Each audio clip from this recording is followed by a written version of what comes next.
Good evening. Thank you so much for joining us for this special edition of Diamond Live. I'm your host. My name is Andrew Mwansa. Now, before Zambia gained independence, its governance was largely organized through a traditional system rooted in local government and chiefdoms. By the year 1958, colonial administrations had created treasury districts to manage finances and local governance. As part of a broader restructuring effort, several chiefdoms were amalgamated, a move that reshaped traditional boundaries and leadership hierarchies. Today, the legacy of these changes continues to shape debates around the number of officially recognized chiefs, the allocation of subsidies, and who holds legitimate authority in certain areas. As disputes emerge over who qualifies for state subsidies and how many chiefdoms should be recognized, key questions remain about historical documentation, fairness, and government responsibility.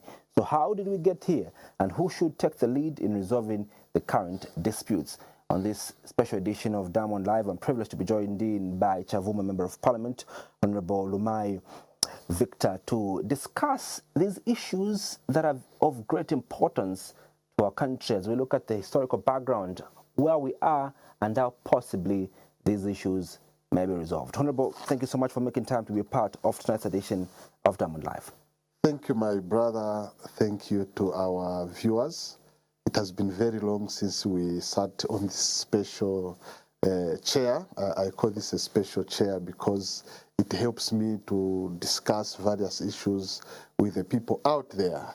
So I'm very grateful that you had this opportunity to invite me to this television interview, and I hope the viewers out there are going to enjoy our conversation because it is mainly to discuss the traditional system for the Republic of Zambia. And these systems, you cannot add and you cannot subtract because they are based on documentation. And what is good is the colonial government documented every piece of information before handing over this republic to the UNIP government through President Kenneth Kaunda. May he so rest in peace. Your passion for traditional leadership is what made us, invite you for this program. And allow me to begin off with this question. Are you able to explain to us tonight, Honorable Lumai, how Zambia's traditional leadership structure was organized before 1958 and how many treasury districts existed at that time? Okay. From the information which I have, and I think this is the information every civil servant who is honest, because there are those who are honest and those who are not honest. So every civil servant who is honest will speak the same language I'm speaking. As you can see, I've got all the documents coming as far as 1920. What was Zambia like in 1920? What was Zambia like in 1930? What was Zambia like in 1940? What was the traditional system in 1950? What was the tradition system in 1954? What was the traditional system in 1958? Because it was in 1958 when the colonial government now put its house in order and came up with a document, a popular document called the 1958 Chiefs Map. However, that document, the 1958 Chiefs Map, applies to Northern Rhodesia government. It does not apply to the Barotse land, because even before independence, Barotse land was treated as a special area. But Northern Rhodesia, all chiefs were amalgamated into one chiefdom to come and appear on the 1958. So, like you have stated, these chiefdoms, before being amalgamated, the colonial government used these chiefdoms as treasury authorities, treasury districts. So you'll find that in 1920, Chavuma appeared as a treasury authority. Baluvale, Kabompo, and other districts, those in the northern, in Luapula, and other main areas, they appeared as treasury districts because the colonial government were using those systems to collect taxes on behalf of the government then. So we had about 900 in total, countrywide, from northern to northwestern to eastern to Copper Belt. So we had 900 chiefdoms countrywide. And this information of 900 being the number can be traced in the communication which President Mwanawasa had to many, many constituencies, because as you may be aware, in every district of the Republic of Zambia, these traditional wrangles are there. And time immemorial, members of parliament, district commissioners, provincial ministers, provincial permanent secretaries, all over the Republic of Zambia, they have been resolving these problems. And even when you go to parliament website, you find former members of parliament, former ministers, they have been resolving this issue until 2017-2018, President Edgar Chagwa Lungu, may his soul rest in peace, took a stance to say enough is enough. Now it is time the people of Zambia, they should be told what is the truth on the 1958 map and allowed this document to be printed so that when it is printed, this document should be given to every provincial administration. So after this map had been printed today, we don't expect any debate to discuss who qualifies for subsidy, who is a chief, who is a sub-chief. So as we are having this interaction, if there are viewers who are following us, who had an opportunity to follow this interview, it is just cardinal that they can get to their documents, because if you are in Luapula, there is a map, the 1958 Chiefs map for Luapula province. There's a 1958 Chiefs map for Northwestern province. Every province, as I've earlier stated, that Barose was treated separately even before the 1958, even before independence, because that was treated as Barose Royal, I don't know, Barose country, Barose royal establishment, Barose, it was treated separately from the Northern Rhodesia systems. So after the amalgamation of these 900 chiefdoms, how many did we remain with? And what was the agreement really when these chiefdoms were amalgamated? Okay. To answer this question, I'll put it in a simple language.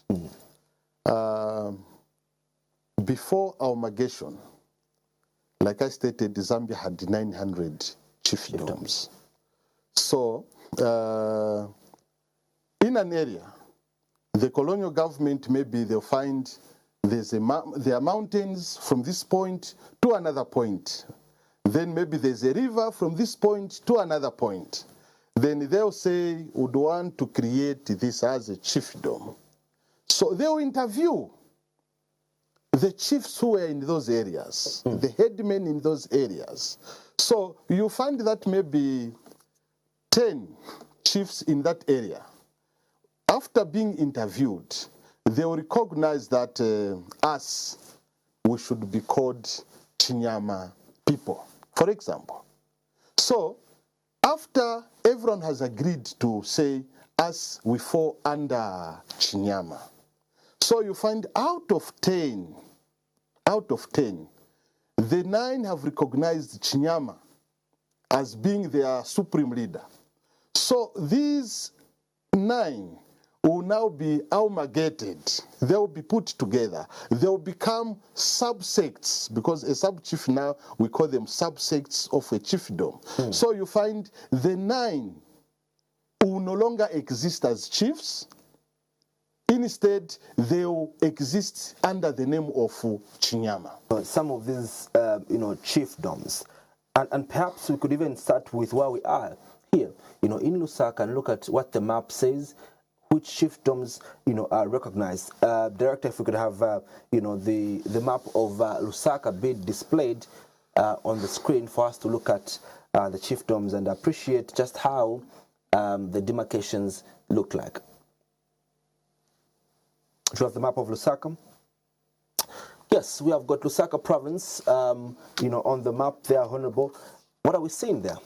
This document will show that Lusaka province, if before 1958 Lusaka had 20 or 40 chiefdoms, for example, the colonial government now amalgamated others and only came up with eight chiefdoms. 8 chiefdoms. So here we can see we have Shikabeta chiefdom, Mumpansha chiefdom, yes, Buruma chiefdom, yes, Puka chiefdom, yes, Mbunda Mbuda chiefdom, yes, Nkomesha Manika chiefdom, yes, we have Chaiwa chiefdom and Nkomesha Malundu chiefdom. As well.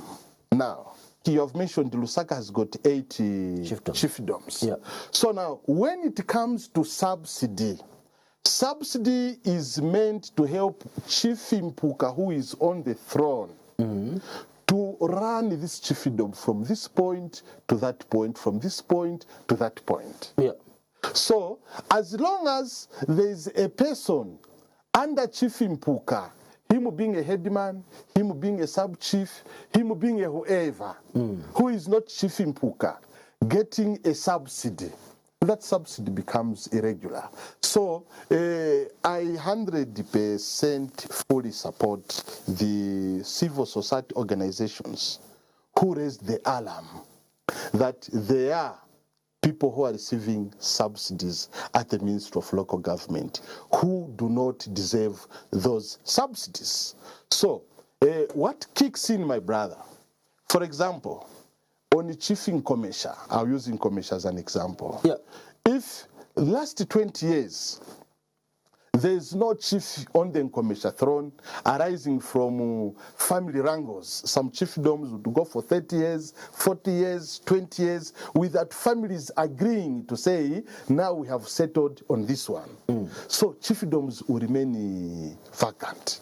So now, if you allow somebody who does not preside over a chiefdom to be getting subsidies, at the time when Nkomesha chiefdom will now agree, the people in the chiefdom will agree to say, now we have resolved that Madam Beatrice Tembo becomes Chief Nkomesha. So it will be difficult for Chief Nkomesha to be placed on subsidy.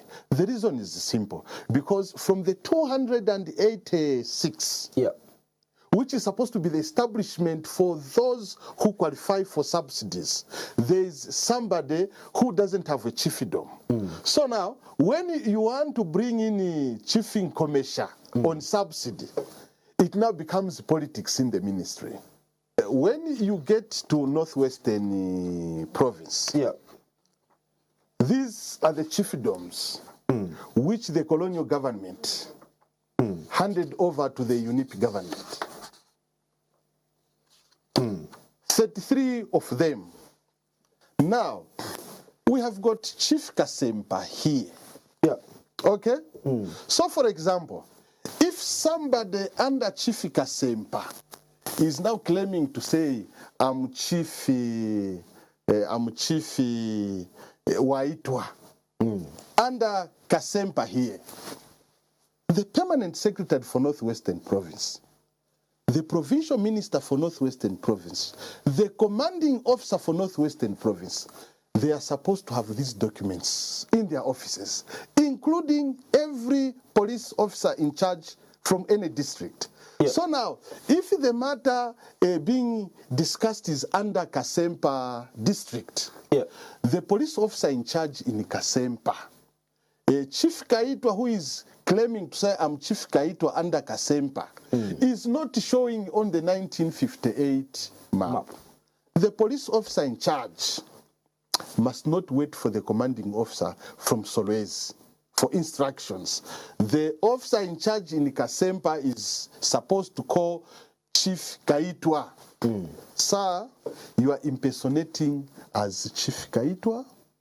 From the government records, we don't have a chief called Kaitwa. You are impersonating. Can you remove your shoes? You are going to sleep in custard today.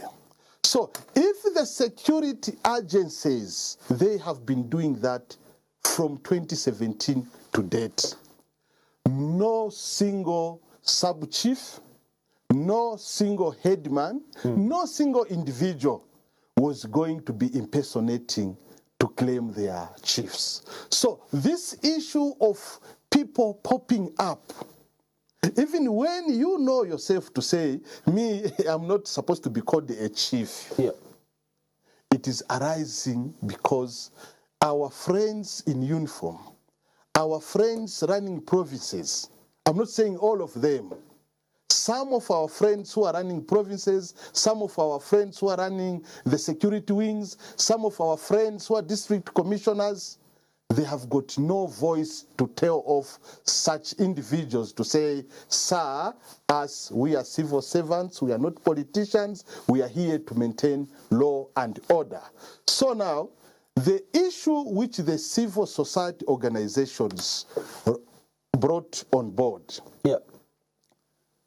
individuals without chiefdoms, either in Luapula, either in Northern, either in the Northwestern, either in Eastern, either in Lusaka, they are now being paid subsidies as chiefs. Okay? They are claiming to be chiefs also when they don't have chiefdoms they preside over. So that becomes a query. And you know, I don't know where we are going to as a country. A civil servant who makes government to lose revenue because of his or her negligence, after you have known the truth, such civil servants are supposed to be made to pay back that money. If what the civil society organizations are saying is anything to go by, where do you think is the biggest problem really? Why would we give resources to non-existent chiefs that have come to impersonate, chiefs? So, I would be very honest with both the viewers, with you and those listening, without fear or favor. The problem is coming in because maybe we have had, for example, Musokotwane chiefdom in Livingstone, maybe vacant for 10, 15 years, there's no chief there. We have Mwana Chingwala, there's no chief there. Maybe Mwenimpanza, I'm just giving examples. So now, our brothers at the Ministry of Local Government in the Chief's Department, they have not been fair to the people of Zambia. Why have they not been fair to the people of Zambia? Imagine we'll be here for 20, 30, 40 minutes. Yeah. We are able to count the chiefdoms which are in the Northwestern. We are able to count the chiefdoms which are in Northern Province, the chiefdoms which are in the Luapula Province, the chiefdoms which are in Lusaka Province. They are paid to offer administration regarding chiefs' affairs. Yeah. For years, you don't want to say from these maps, these are the chiefdoms. You even understand that a subsidy is supposed to be money meant to help you run a chiefdom to which you preside over. But you find individuals without chiefdoms, they are getting subsidies. And what is the answer? Somebody will tell you to say, even us, we found these names. You may recall, from my committee, the Public Accounts Committee, the PSMD, we had conducted a payroll review. And a lot of people were found on the payroll. Minister of Education, Minister of Health. Yeah. And those people were removed. So those who are accusing some of our brothers and sisters at local government that there could be underhand things allowing these people to continue getting these subsidies illegally. It could be true, but I'm saying those are rumors. Yeah. Because there's no way, my brother, you have got Chief Chizera with a chiefdom on the 1958. Chief Chizera is supposed to be paid a subsidy to help him run Chizera chiefdom. Yeah. Then somebody is getting a subsidy without a chiefdom. Now, these registers, and what is good about me, I've got every documentation. From 1910 You can see all these registers. Okay. Let's go to the registers. This column is for chiefs, right? This column is for important headmen, sometimes quoted as chiefs. So these are the ones who were abolished. The colonial government left every documentation. These are the ones which were abolished.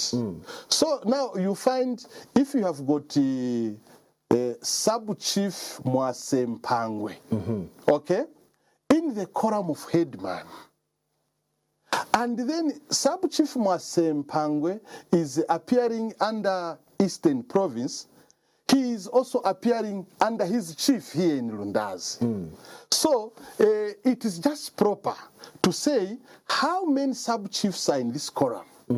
Just from this document, if we were to count, just from this document, I don't know why we are losing it. From this document, you can count 1, 2, 3, 4, 5, 6, 7, 8, 9, 10, 11, 12, 13, 14, maybe 30. Okay? Yeah. You can count 30 sub-chiefs, sometimes being quoted as chiefs or important headmen. So these were abolished by the colonial government. So now you find somebody in the office seated, Minister of Local Government. He has got this information on his fingertips. It is even able to show that from the 1958 chief's map, Chief Puta is here on the 1958 map. So from the 1958 map, I can't see a chiefdom called Kaputa. I'm giving an example. But when you come on the register here, in the line where those chiefdoms which were abolished are, you find Kaputa is amongst those who were abolished. But now, when you go to a minister to a meeting for chiefs in Lusaka, a conference for chiefs, so you find those chiefs who were abolished, we are now calling sub-chiefs, who are supposed to be under Chief Puta, Chief Mwamba. So the brothers and sisters at the Ministry of Local Government, deep down in their minds, they know that we have got about 700 of these important headmen, sometimes being quoted as chiefs. We call them sub-chiefs. So they know that from this number, in Southern Province they are there. In Northern Province they are there. In Northwestern they are there. There are many of them, there are 700. Now we have come across 11 of them. And that 11 was not identified by Minister of Local Government. That 11 was identified by Auditor General. Auditor General rose a query before local government that, hey, we have got these 11 you are paying us. I told you, man.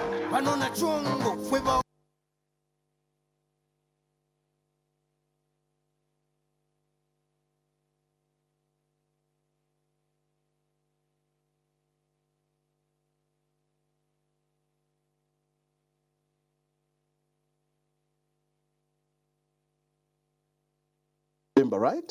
So you are a Bemba, you become a commanding officer for Zambia Police in Northwestern Province, for example. Now, in Northwestern Province, you find there are 2-3 sub-chiefs who are getting subsidies. You, where you come from in the Northern Province, your sub-chiefs don't get subsidies, and you fold your legs and say things are normal. Are you being a genuine commanding officer? No, because you are supposed to kick in and say, let what belongs to Caesar belong to Caesar. Okay? So my conclusion, my brother, I am very grateful that out of all the citizens in the Republic of Zambia, you thought to invite Honorable Omai to come and discuss this matter of chiefs' subsidies and the 1958 map. So because of time, the discussion we have had today, it is at 20%. I have got 80% remaining of the information which I have regarding this matter. The reason is simple. I found this problem in my constituency. Yeah. So in resolving this issue, we had to dig a lot of information. There was a lot of misinformation regarding this matter. There was a lot of misinformation. So, because there was a lot of misinformation, we wanted to make sure that we were going to do a right thing, a fair thing, without fear or favor, without favoring any individual. Honorable Victor Lumai, Chairman Member of Parliament, thank you so much for making the time to discuss this very important traditional matter with us and with the people of Zambia on Diamond TV. Thank you very much. Hoping to see you next time, so that from the remaining 80%, if we can remove the 30%, so that the people of Zambia can get more information regarding this subject matter. It was a pleasure to be with you, my brother. Pleasure, Thank you very much, so much, my brother. Thank you. All right, you have it, and we'll see you again on Friday for another exclusive edition of Diamond Live as we look at the country's biggest news stories. I've been your host. My name is Andrew.